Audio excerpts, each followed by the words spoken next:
Remember what happens in Pinocchio. Pinocchio goes to Pleasure Island, and Pleasure Island is a place where impulsive pleasures can be had at a moment's notice. But what Pinocchio discovers, along with Jiminy Cricket, that Pleasure Island is run by masked totalitarians. They're all dressed in black, you remember, and they're turning the children and adolescents who are on Pleasure Island, they're depriving them of their voice, turning them into braying jackasses, and preparing to sell them as slaves to the salt mines. And so there's an implication in that story that the pursuit of impulsive pleasure is one route to totalitarianism and slavery, and I believe that. So perhaps orienting your language towards the gathering of impulsive pleasure is a misuse of your highest gift, the gift of logos, the gift of communication. The alternative is to orient yourself towards the highest good, as we already described, and then speak the truth. And you can tell when you're doing that or you can tell when you're not doing that, because if you're not telling the truth, if you're using someone else's words, you're being manipulated in a sense by forces that are behind the scenes. You're not using your own words. You're the puppet of an ideology or another thinker or your own impulsive desires.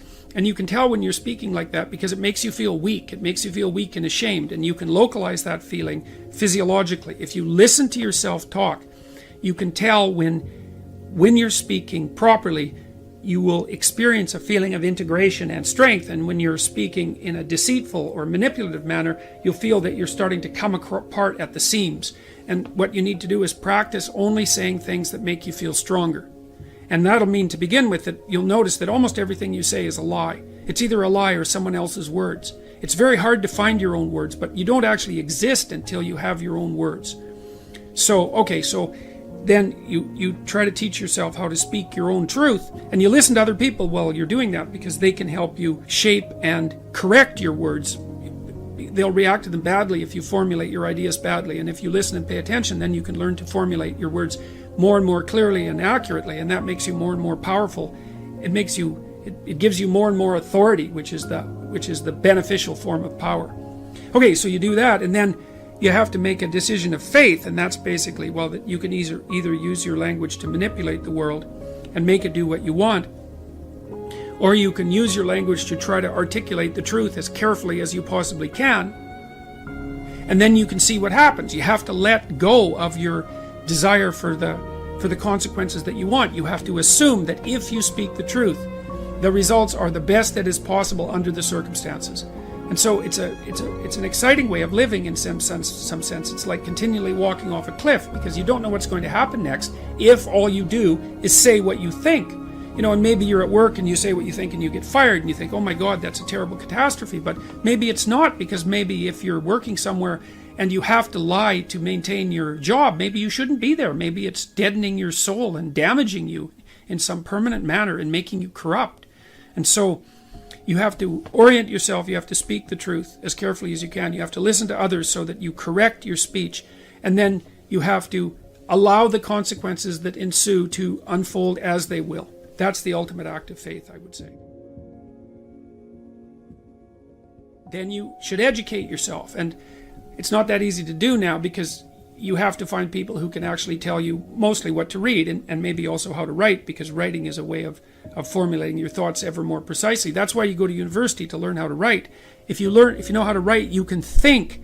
If you can think and speak and communicate in writing, you're unbelievably powerful in the authority manner, because arguments move the world forward, and if your arguments are tight and well constructed and lucid and well edited and carefully thought through, and you have 5 rationales for everything that you're doing, which is what happens if you learn to write properly, then you're like a force of nature, man. No one can take you down. And that's one of the things that people aren't taught about why you go get educated, especially in the humanities. Humanities education, if it's real, organizes your psyche, grounds you, puts you on a rock, and makes you a force to contend with. But you have to read the right people. And those are they're the great people of the past. In my list, they're the great men of the past, and that's just how it is. And so here's who I would recommend. I put reading lists up at jordanbpeterson.com. There's 2 of them. And the people that I recommend primarily they're books written by the following list of people: Fyodor Dostoevsky, Leo Tolstoy, who I think perhaps the greatest novelist the world has ever seen, Alexander Solzhenitsyn, another great Russian novelist. I don't know what it is about the Russians, but man, they produce writers that are incomparable. Alexander Solzhenitsyn wrote a book called The Gulag Archipelago, where he analyzed the Soviet prison camp system that arose after the Leninist revolution in the second decade of the 20th century, and details in absolutely precisely how the tenets of Marxism, the Marxist tenets that are supposed to free everyone and change the world, produced legislation that was absolutely murderous in its consequences. And Solzhenitsyn painstakingly traces the logical pathway from the original Marxist principles to the legislation, to the genocides. Because you'll hear people who are basically Marxists say things like, well, true Marxism never existed. And Solzhenitsyn took that argument apart in the mid-70s, and the Gulag Archipelago was an intellectual bomb. It demolished any credibility that Marxism had to intellectual respectability. You have to read the book. The book is about the central issue in our culture at the moment. If you don't read it, you're not informed. You can't participate in the debate except as a puppet. And so I wouldn't recommend participating in this debate as a puppet, because you don't know who's behind the scenes pulling the strings. If you remember the Pinocchio story, the forces that were pulling the strings were not forces that were acting in Pinocchio's best interest, that's for sure. George Orwell, English essayist, incomparable commentator on socialist totalitarianism, even though he was a left-winger and a brilliant one.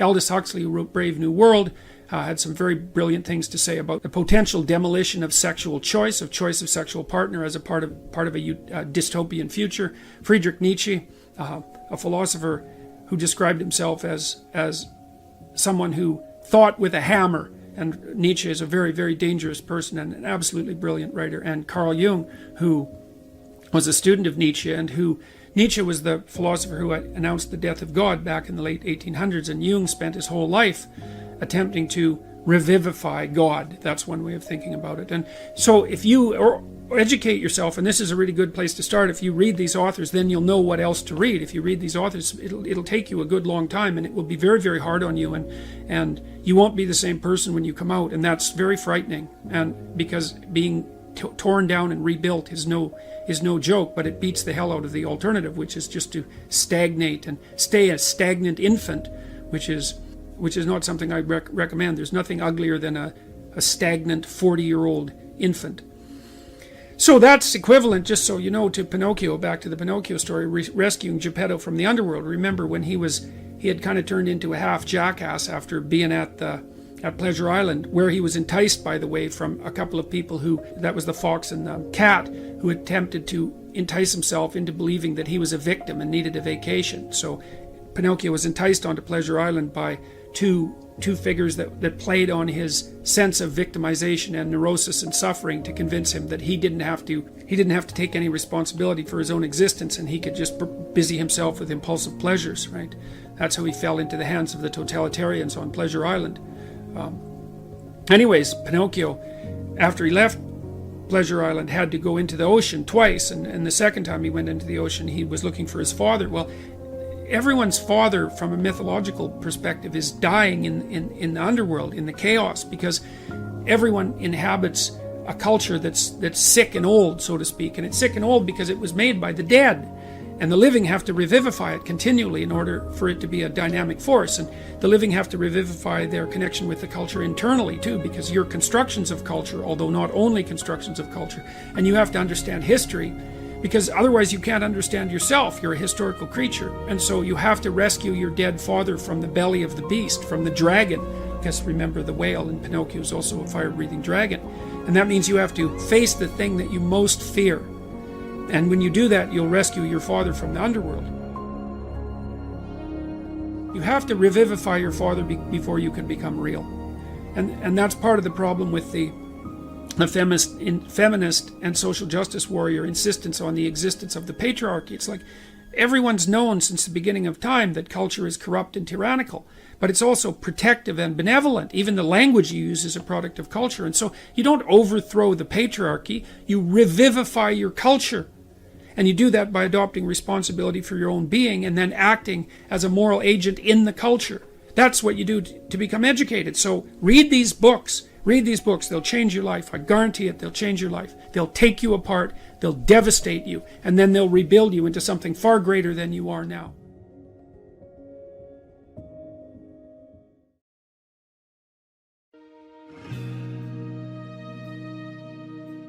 Two or three things that everyone should focus on in their 20s.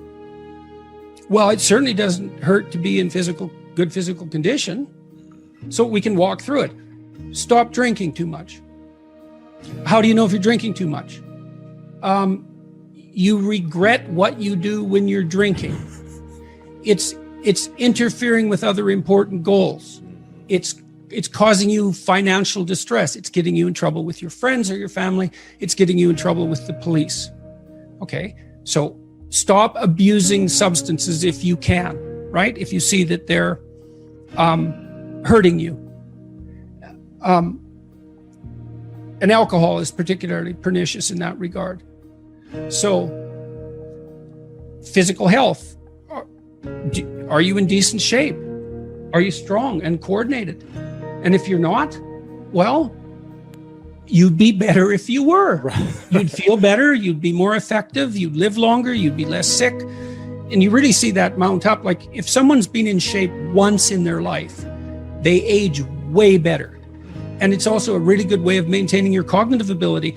Like, you hear about those exercises that you can do online to make you smarter and keep your cognitive ability intact. Yep. Those don't work. There's no evidence that they work. People keep saying that they make you smarter, they maintain your cognitive function. Psychologists have studied that for 50 years, hoping that one of those things will work. Trying all sorts of creative tacks, they don't work. Exercise works.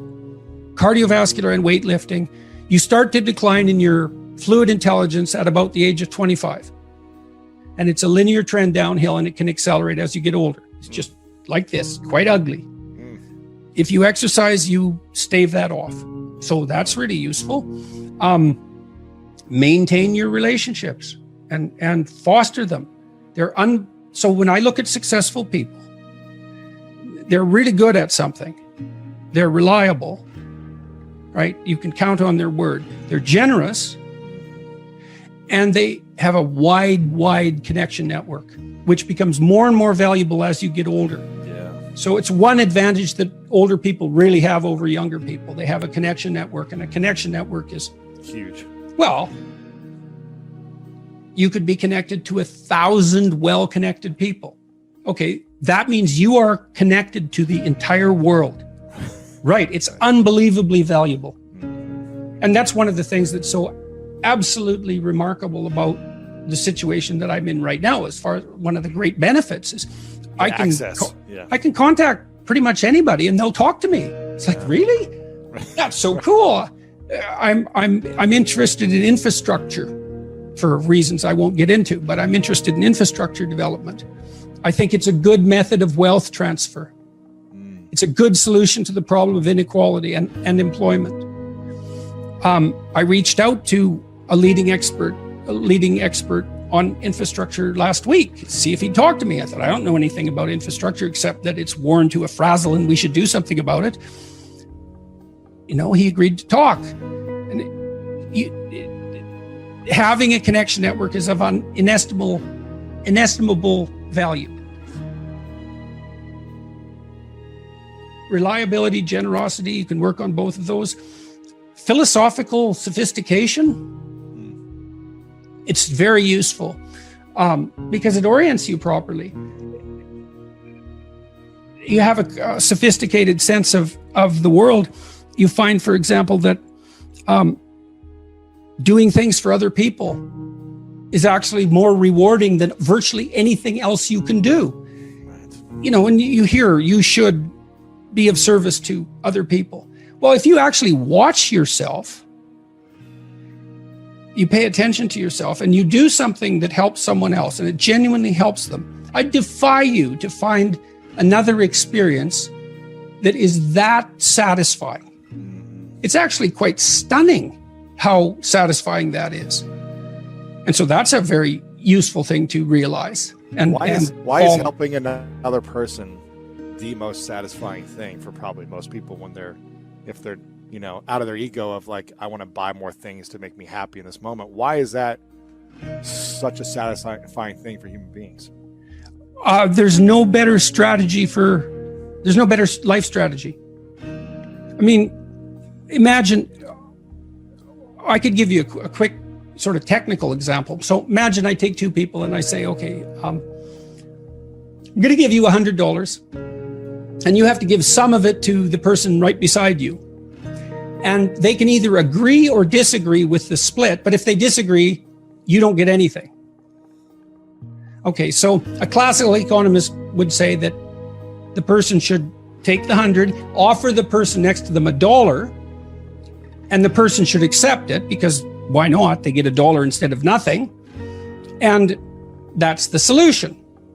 But what happens is that if you don't offer that other person something close to 50-50, they're likely to tell you to go to hell. Yes, yeah. very. And then you think, get nothing. You get nothing too. You think, well, why would people do that? Because they just reject $50 and who cares? And the answer is, well, we don't just play one game with other people. We play a repeating game. And so imagine we did this. So imagine it's a crowd and they're all watching you. And I offer you $100 and you have to share it with the person next to you. And you say, would you like to take $70? And the person says, well, I'm not sure that's fair to you, but if it's okay, yes. But then everyone else sees that. And now they all have an opportunity to pick who they're going to play with next. Well, you're not going to get picked last, are you? Remember what you told me? You didn't want to get picked last, right? I did not. Okay, so what you did was you turned yourself into an athlete. A machine. Okay. That was always going to get first. Okay, great. So, but imagine we expand that game. Yes. And we say, you want to be the person that everyone wants to play with. Yep. Well, then all you have in your whole life is invitations to play. Well, how are you going to be that person? Be productive, straightforward, generous. Make everyone else better around you. They're going to want to play with you. Absolutely. So there you go. And then you get to play. Yeah, exactly. Well, how is that not the best possible deal? It's clearly, see, so if the ethical argument is put properly, it is by far the most compelling argument. It's like, if you want to have everything you could possibly want and more, then be a good person. The better a person you are, the more likely that is to happen. That doesn't mean that you're completely protected against getting cut off at the knees. But there's no better strategy. That's it. And you can even think about it selfishly. And I talk about this to some degree in Beyond Order. Let's say that you want to be selfish. You think that's the best possible strategy. Why should I care about others? Okay, let's say you should only act in your own best interest. Well, then it's like, well, what's your best interest? Well, what does interest mean and what does you mean? What's in your best interest? Your best interest. 3 mysteries. What's best, what's interest? Okay. Well, there's you. But you aren't just you right now. You're you, and you tomorrow, and you next week, and you next month, and you in 5 years, and you in 10 years, and you when you're a pensioner. You're a community of selves stretched across time. And so if you were enlightened and selfish, you would act in a manner that would benefit that entire community across time. And I don't think that's any different than acting on the best possible part for other people. I think they're the same problem. Jocko was telling me when we talked this week, he's this tough character, man. You know, and he could have, and I'm not telling tales out of school here, he could have been a criminal, no problem. And he knows that perfectly well. And I'm not saying that as a slur on his character, partly because I believe the Nietzschean dictum that a lot of morality is just cowardice. And whatever he might be, he's not a coward. And just because you obey the laws doesn't mean you're moral. It just might mean you're afraid. In any case, so the question is, well, what socialized this brute? Well, he was taught in the Navy SEALs. Yeah. Take care of your team. That's your fundamental purpose. And he noted, and we had a long discussion about this, the successful guys, man, they've got your back. Wow. Right? You know Trust that above them, yeah. all. Yeah, and if you aspire to a leadership position among those brutes, let's say, and you aren't someone they know to have your back, they're not following.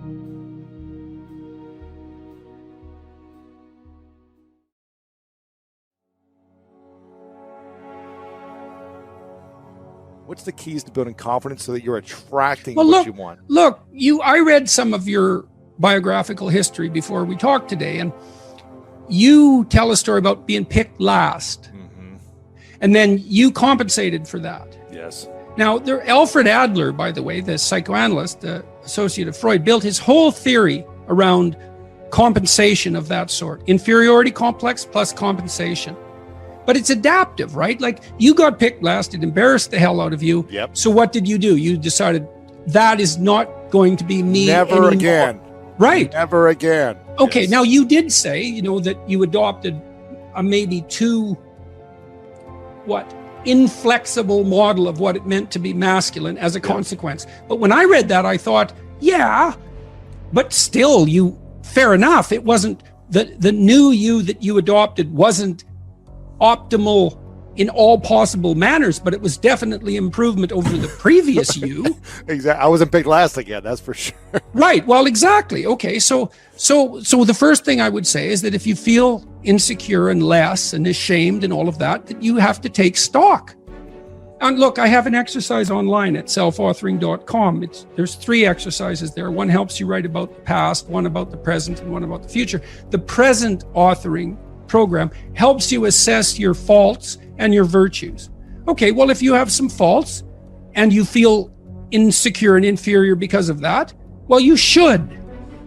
Now, it shouldn't be so much that you're crippled by it and unable to take action. You shouldn't be beating yourself into the ground because you're not everything you could be, because no one is. And if you beat yourself into the ground, then you can't get up and improve. But you have to differentiate. It's like, okay, to what degree am I being hard on myself, counterproductively critical, hearing the voice of my too harsh and angry father in my head, Right. Adopting inappropriate stereotypical representations of masculine competence? How much of my self-criticism is ill-advised? Fair enough. And you want to deal with yourself with a certain amount of care. But then along with that, there's fix your weaknesses. If you're ashamed of being ignorant, you're showing up at a party because, you claim to knowledge that you don't have and someone exposes you. Well, you can be angry at them, and you probably will, but they've actually done you a favor. They pointed out an inadequacy is a pathway that you can travel down, right? A recognized inadequacy is, it's such a gift in some sense, if it's accurate. I'm in it, because you think, well, what should I do? What should I do with my life? That's a real complicated question. Oh, here's an inadequacy. Excellent. You have a goal now. Rectify it. Now, you still have to think strategically and figure out how to rectify it and do it step by step. But Carl Rogers, the psychotherapist, pointed out that the person, for therapy to be successful, the person has to want to change. So they have to have recognized that they have a problem. If someone is mandated by the court to attend therapy, it's very difficult for the therapist to convince them that they have a problem. Once you're convinced you have a problem, it's like, away you go. I know it's still technically difficult. It requires discipline and all of that. There's no magic solution. But if you're plagued by feelings of inferiority, you should rectify the most obvious inferiorities. I would say that you have to rectify an inadequacy when it's clearly an impediment to your goal, or you have to shift goals. But if you're shifting goals because of an inadequacy related impediment, then you have to ask yourself, are you is your desire to shift the goal reliable, or are you just taking the easy way out? Right. You can protect yourself by picking a different goal that's more difficult. That's a good mental hygiene practice, because sometimes you should switch goals rather than rectifying inadequacies. But you can fool yourself then, and that's not good. And if someone is goalless, lazy, unmotivated, not sure what they want to do, what would be a few key steps to get started to turn their life around, or to find the motivation for something greater than where they're at? Well, I think a fair bit of that's probably to be found in, you can find it in shame, you can find it in guilt, you can find it in conscience, you can find it in anger, you can find it in interest and engagement and beauty. There's lots of pathways. If you're angry about something in the world, well, that's an indication that that's in some sense your problem, right? It's speaking to you in a moral sense. This shouldn't be that way. Well, maybe you're the person who should do something about it in some manner. Maybe it'll take your whole life to figure out how to do that. But it's bothering you for a reason. So the negative emotions can be a pathway to transformation. I'm not trying to romanticize them. They can crush you completely and leave you with nothing, right? For sure. And they can go badly astray. But shame, that's a good one. What am I ashamed of? Well, can you fix any of that? I'm going to work on these things that I'm ashamed of. And just see, like, does my life improve enough so that I'm not so bitter about it now, or I'm not so hopeless about it now? And my experience has generally been that works. It works. And then some of it's practical knowledge too. It's like you can get a really long way with very small changes, incremental changes, micro habit changes. So aim low. Don't have big goals or big transformations. Well, you can, but the problem with a big goal is that it's daunting enough so that it might paralyze you, and there's a high probability of failure. And so imagine that you're your own child. Okay, now imagine you love this child and you would like him, we'll say him because it's you and I talking, to succeed. Now, you have an ideal for this child. You would like him to grow up to be the best he can be, better than you, the best man he can be. That's what you want for your son, if the good part of you is talking. Yeah. You definitely want him to be better than you are, but you want him to be the best he could be, if your vision is unclouded. Okay, but then you offer him a goal. It's like, well, do this. Well, can he do it? Well, if he can do it without a second's thought, there's no challenge in it. There's no developmental impetus. It's not in the zone of proximal development. You want a goal that you can do, but that requires some improvement on your part. Because you want to attain the goal, that's satisfying, but then you want to make yourself into the thing that can attain goals. And so you want to push yourself. Yeah. You want to push yourself a bit far. Yeah. Yes. And there's an ample psychological literature that suggests that that's where maximal motivation is to be found. Interesting. So you're pursuing a goal, but you're also pursuing the goal of transforming yourself at the same time. You're doing both of those at the same time. Do you need to know that you're transforming yourself in order to attain the goal? Or do most people just think, I got to take these steps to make it happen, but they don't realize they're becoming better human beings? It depends on what you mean by realize. They have the sense of satisfaction and confidence that would indicate that, although they might not be able to make what that means explicit. But I would say it would be better to make it explicit. It adds one other dimension of possible motivation.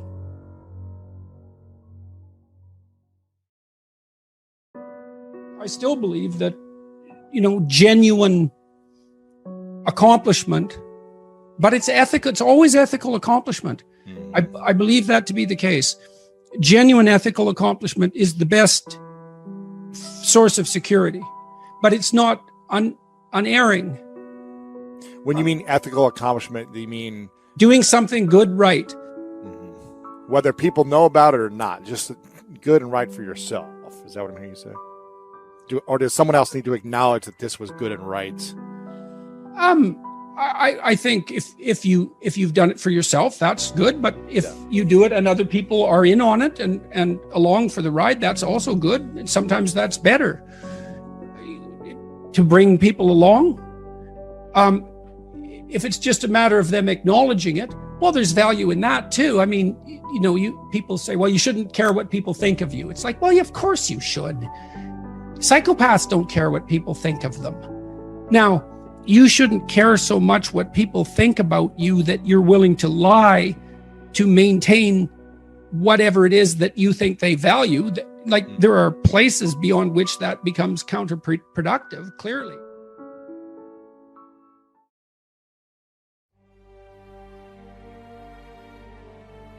One of the things that men should do as they mature is transform themselves into monsters, but also become civilized at the same time. And that's exactly what you see in stories like Beauty and the Beast, where the ideal man starts out as a beast and ends up civilized. He doesn't start out as a milksop, wimp sort of character who poses no threat to anyone and then becomes the hero. That isn't how it works, although there are stories of that kind of development. The reason that Harry Potter can withstand Voldemort is because he's got a piece of him. Right, he's being touched by it, and the way that you keep the psychopaths at bay is to develop the inner psychopath so that you know one when you see one, right? And then, but that's a voluntary thing. It's like a set of tools that you have at your disposal, which is full knowledge of evil. The question is, well, should you turn into a monster? And the answer to that is yes, you should, but you should do it voluntarily and not accidentally, and you should do it with the good in mind, rather than falling prey to it by possession, essentially, because that's the alternative. And how does it possess you? That's easy. Your suffering makes you bitter. Your bitterness makes you resentful. Your resentment makes you vengeful. And once you're on that road, you go down that a little bit farther, man. You watch all those rom-coms where there's always kind of a beta male guy who's being real friendly and always failing miserably with the women because basically he's lying to himself and to them. He's a persona, and a persona is the face that you show to the world when you're trying to pretend and to convince yourself and others that you're, I would say, harmless, but we could say a good person. But a good person isn't harmless. A good person is capable of, well, maybe a good person is capable of anything, but is willing to hold that in abeyance. Well, if you're harmless, you're not virtuous. You're just harmless. You're like a rabbit. A rabbit isn't virtuous. It just can't do anything except get eaten. It's not virtuous. If you're a monster and you don't act monstrously, then you're virtuous. The hero has to be a monster, but a controlled monster. Batman is like that, I mean, it's everywhere. It's the story you always hear. For example, lots of my clients, my clinical clients, are too agreeable. And they're generally women, because women are more agreeable than men, but not always, because I've had agreeable men as clients as well. And what happens is they're resentful and they don't know how to stand up for themselves, and it's because they're very compassionate by nature. And so if you're entering into a negotiation with them, they'll let you win. Well, that's not so good, because you need to win too. Especially if you're in an organization of adults where there's a struggle, right? When you have kids, you can let them win, especially infants. You have to let them win, and that's partly why compassion is so necessary. But as a basis for negotiation between adults, it's like, sorry, it's insufficient. You have to be a bit of a monster so that you can say no. And so a lot of what you do in psychotherapy is treat people's anxiety and depression. That's a huge chunk of it. Help them straighten out the way they think. That's a huge chunk of it. But another chunk of it is, well, let's toughen you up. Let's put you in a position where you can bargain. Let's teach you how to assert yourself and stand up for yourself. And that's assertiveness training. And it's a huge chunk of psychotherapy. And you need to learn it. It's like, because part of how you regulate your interactions with other people is to negotiate. And you cannot negotiate unless you can say no. You can't do it. And it causes conflict to say no, and if you don't like conflict, which is basically the definition of being agreeable, then you can't tolerate the conflict, and so then you can't negotiate on your own behalf, and so then you keep losing, and you're bullied, and it's not good. Then you get resentful, and it's really not good. So you have to develop your inner monster a little bit, and then that makes you a better person, not a worse person. It's weird, but that's just how it is. Without the capability for mayhem, you're a potential victim to mayhem. So you need your sword. It should be sheathed, but you need to have it. And it's very frequently the case. If you treat someone with post-traumatic stress disorder, there's two things you have to do. You have to help them develop a very articulated philosophy of evil, because otherwise their brain bothers them over and over and over. Why were you so naive? How did you become victimized? Why were you such a sucker? These are good questions. You don't want to have that happen to you again. You don't want to be exploited twice. Okay, so your eyes have to open up. We know the price of that from the Egyptian myth, right? You come into contact with Seth. What happens? Even if you're a god, you lose an eye. It's no joke, man. It's no joke. And then the cure for that is the movement down into the underworld and the revitalization of the Father. That's the identification with the force that created culture, right? And that then there's you and that together. Then you can withstand malevolence. Maybe you can withstand tragedy and malevolence. And second, they have to learn to become dangerous, because that's the only way out. What's the alternative? They get these recurrent thoughts about their vulnerability in the face of malevolence and their own naivety, because by definition, if someone psychopathic has exploited you, you're too naive. It's a definitional issue. You can say, well, that's no fault of mine. How the hell could I be prepared? Fair enough, man. A perfectly reasonable objection doesn't solve your problem. The meek shall inherit the earth, but I was looking up the multiple translations of the word meek, and meek is actually derived from a Greek word, of course, meant something like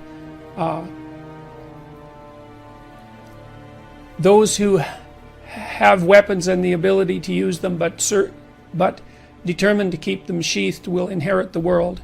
And that means that people who are capable of force, let's say, but decide not to use it, are in the proper moral position. And Nietzsche commented on that a fair bit too.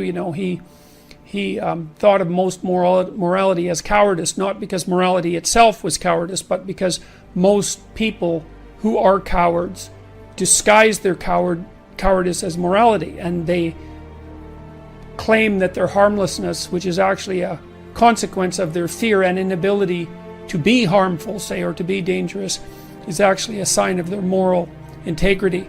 And that's a really bad idea.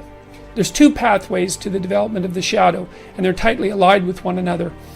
The fundamental pathway is truth, and that's to face the bitter truth about yourself. But to break that down more particularly, you might think about that as the capacity to observe your own resentment. You're going to be resentful and bitter in many situations because you don't get what you want. And if you watch that resentment and bitterness, you'll see that it produces fantasies that can be unbelievably dark. And that can be very frightening, and you might not want to admit to yourself that you're actually capable of having fantasies like that, or impulses like that, or aggressive feelings like that.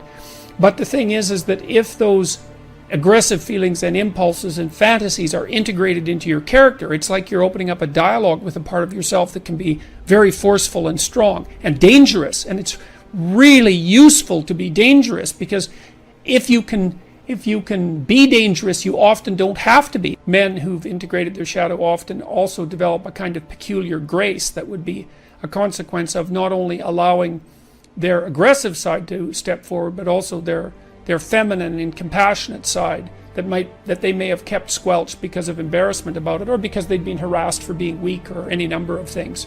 But the practical approach for developing your shadow, I would say, is to contemplate and consider your resentment and notice what it says, and because your resentment will also tell you what you have to say.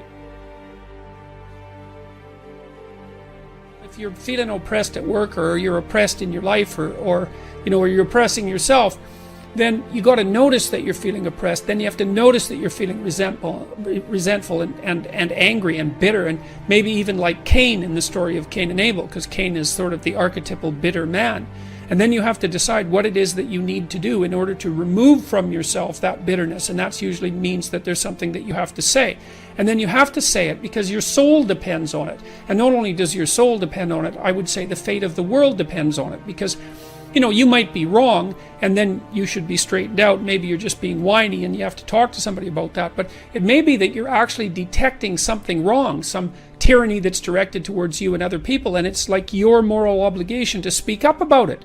And so many workplaces become toxic, to use a terrible cliche, because the people in them won't speak up for what they actually want, or they speak up too late and then they're all twisted up about it, and you know, they're torturing other people because they're so unhappy, and so forth and so on.